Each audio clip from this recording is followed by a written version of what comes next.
Hi hello friends, welcome back to my channel. ಇವತ್ತು ಸೂಪವಾಗಿರೋ ಕ್ರಿಸ್ಪಿಯಾಗಿರೋ ಹಲಸಿನಕಾಯಲ್ಲಿ ಹೇಗೆ ಚಿಪ್ಸ್ ಮಾಡೋದಂತ ಹೇಳ್ಕೊಡ್ತೀನಿ. ಇದು ಮಲೆನಾಡು ಕಡೆ ಎಲ್ಲ ತುಂಬ ಫೇಮಸ್ಸು, ಮತ್ತು ಕೇರಳ ಹಿಲ್ ಸ್ಟೇಷನ್ ಕಡೆ ಎಲ್ಲ ಈ ಥರ ಒಂದು ಹಲಸಿನಕಾಯಲ್ಲಿ ಚಿಪ್ಸ್ ಮಾಡ್ತಾರೆ. ಎಷ್ಟು ಚೆನ್ನಾಗಿರುತ್ತೆ ಅಂದರೆ ಕ್ರಿಸ್ಪಿಯಾಗಿ ಸಖತ್ತಾಗಿ ಸೂಪರ್ವಾಗಿರುತ್ತೆ ಅಂತ ಹೇಳ್ಬೋದು. ಹೇಗೆ ಮಾಡೋದು ಅಂದರೆ ಹಲಸಿನಕಾಯಿ ತೊಗೋಬೇಕು, ಹಣ್ಣು ತೊಗೋಬಾರ್ದು.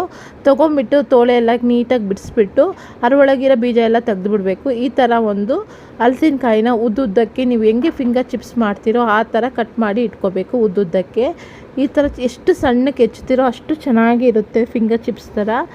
ನಾನು ಚೆನ್ನಾಗಿ ನೋಡಿ ಈ ಥರ ಉದ್ದುದ್ದಕ್ಕೆ ನಾನು ಫ್ರೆಂಚ್ ಫ್ರೈಸಿಗೆಲ್ಲ ಯಾವ ಥರ ನೀವು ಆಲೂಗೆಡ್ಡೆ ಕಟ್ ಮಾಡ್ತೀರೋ ಆ ಥರ ನೀವು ಕಟ್ ಮಾಡಿದರೂ ಆಗುತ್ತೆ.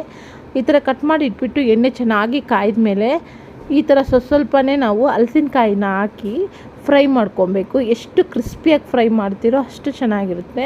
ಮೊದಲಿಗೆ ಇದನ್ನು ನಾವು ಒಂದು 3/4% ಬೇಯಿಸ್ಕೊಬಿಡೋಣ ಚೆನ್ನಾಗಿ. ನೋಡಿ ಇದು 3/4% ಚೆನ್ನಾಗಿ ಬೆಂದಿದೆ.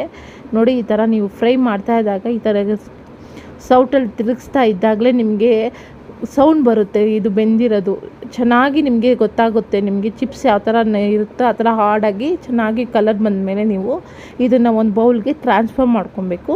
ನೋಡಿ ಇವಾಗ ಎಲ್ಲದೂ ನಾನು ಬೌಲಿಗೆ ಹಾಕೊಂಡಿದ್ದೀನಿ. ಎಷ್ಟು ಹೆಚ್ಕೊಂಡಿದ್ದೀನಿ ಅಥವಾ ಫ್ರೈ ಮಾಡಿ ತೆಗೆದಿಟ್ಕೊಂಡ್ಬಿಟ್ಟು 3/4% ಬೆಂದಿರೋದನ್ನ ಮತ್ತೆ ಹಾಕಿ ಫ್ರೈ ಮಾಡಬೇಕು. ನೋಡಿ ಮತ್ತೆ ಎಣ್ಣೆ ಕಾಯಕ್ಕೆ ಇಟ್ಬಿಟ್ಟು ಫ್ರೈ ಮಾಡಿರೋದನ್ನ ಮತ್ತೆ ನಾನು ಎಣ್ಣೆಗೆ ಹಾಕ್ಕೊತಾ ಇದ್ದೀನಿ. ಆವಾಗ ಚೆನ್ನಾಗಿ ತುಂಬ ಚೆನ್ನಾಗಿ ಕ್ರಿಸ್ಪಿಯಾಗಿ ಬರೋದು. ನೋಡಿ ಇವಾಗ ಇನ್ನೊಂದು ಸತಿ ಎಣ್ಣೆಗೆ ಹಾಕಿಬಿಟ್ಟು ಒಂದು 2 ಸೆಕೆಂಡ್ನಲ್ಲಿ ತೆಗೆದುಬಿಡ್ತೀನಿ. ಈ ಥರ ಒಂದು ಸೌಟಲ್ಲಿ ಮತ್ತೆ ತಿರುಗಿಸ್ಬಿಟ್ಟು ನಾವು ತೆಗ್ದಾಗ ಇನ್ನೂ ಚೆನ್ನಾಗಿ ಫ್ರೈ ಆಗುತ್ತೆ. ನೋಡಿ ಫುಲ್ಲು ಇದು ಒಂಥರ ಕಲರ್ ಚೇಂಜ್ ಆದ ನಂತರ ಚಿಪ್ಸ್ ಬಣ್ಣಕ್ಕೆ ಚೇಂಜ್ ಆದ ನಂತರ ಮತ್ತೆ ಬೌಲಿಗೆ ಹಾಕ್ಕೊತಾ ಇದ್ದೀನಿ. ನೋಡಿ ಕೆಲವರು ಏನು ಮಾಡ್ತಾರೆ ಅಂದರೆ ಉಪ್ಪು ನೀರನ್ನ ನಾವು ಎಣ್ಣೆಲಿ ಚಿಮುಕಿಸ್ತಾರೆ. ನಾನು ಆ ಥರ ಚಿಮುಕ್ಸಲ್ಲ, ಯಾಕಂದರೆ ಎಣ್ಣೆ ಸಿಡಿಯುತ್ತೆ ಅಂತ. ಯಾವಾಗಲೂ ನಾವು ಒಂಥರ ಕಾನ್ಷಿಯಸ್ಸಿಂದ ಮಾಡಬೇಕು. ಎಣ್ಣೆಯಲ್ಲಿ ಮಾಡಬೇಕಾದ್ರೆ ನಾವು ಯಾವುದೇ ಒಂದು ತಿನಿಸುಗಳನ್ನ, ಅದಕ್ಕೆ ನಾನು ಉಪ್ಪು ನೀರನ್ನ ಹಾಕಿಲ್ಲ. ಆಮೇಲೆ ನಾನು ಮಿಕ್ಸ್ ಮಾಡ್ಕೊತೀನಿ. ಯಾವ ಥರ ಮಿಕ್ಸ್ ಮಾಡೋಂತ ಹೇಳ್ಕೊಡ್ತೀನಿ.